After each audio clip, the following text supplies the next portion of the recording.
কালো গেঞ্জি গায়ে পুলিশের সামনে বুক টান করে দাঁড়ায় আবু সাইদ।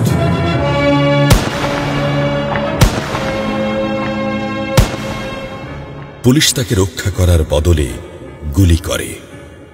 ঠাস ঠুস কয়েকটা গুলির মধ্যে একটা গুলি লাগে তার কোমরে। খানিকটা ভাঁজ হয়ে যায় শরীর। সম্ভবত সে বুঝতে পারে নাই। ঘাড় ঘুরিয়ে কোমর দেখার চেষ্টা করে একবার, তারপর আবার আগের মতো আবার দুই হাত প্রসারিত করে সিনা টান করে দাঁড়ায়। ডান হাতে ছোট্ট একটা লাঠি।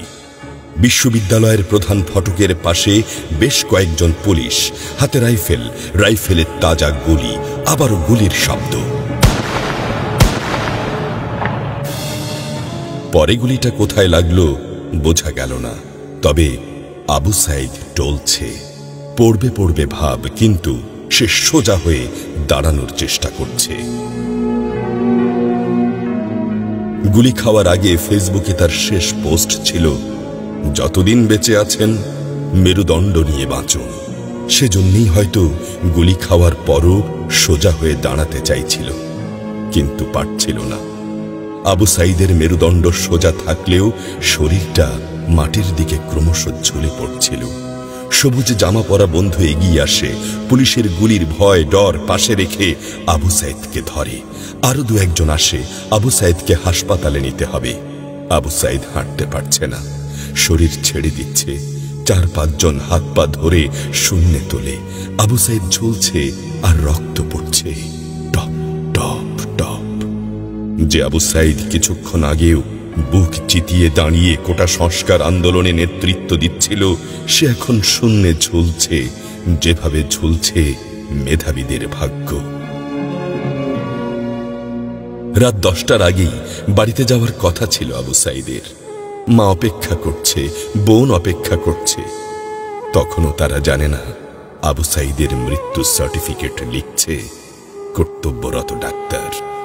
নাম আবু সাইদ, পিতা মকবুল, ঠিকানা বাবনপুর, পীরগঞ্জ, রংপুর। বয়স 25। মৃত্যু কারণ আগমনের সময় মৃত্যু। তারিখ 16/7/24, রাত 8টা 5 minute. Serial number 240434, Rangpur medical college হাসপাতাল।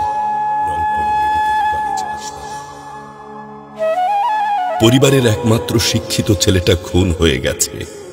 মা যখন জানল দুনিয়া কি আর ঠিক আছে তার কাছে, বিলাপ করে বলে, আমার ছেলেরে চাকরি না দিবি না দে, গুলি করলো কেন?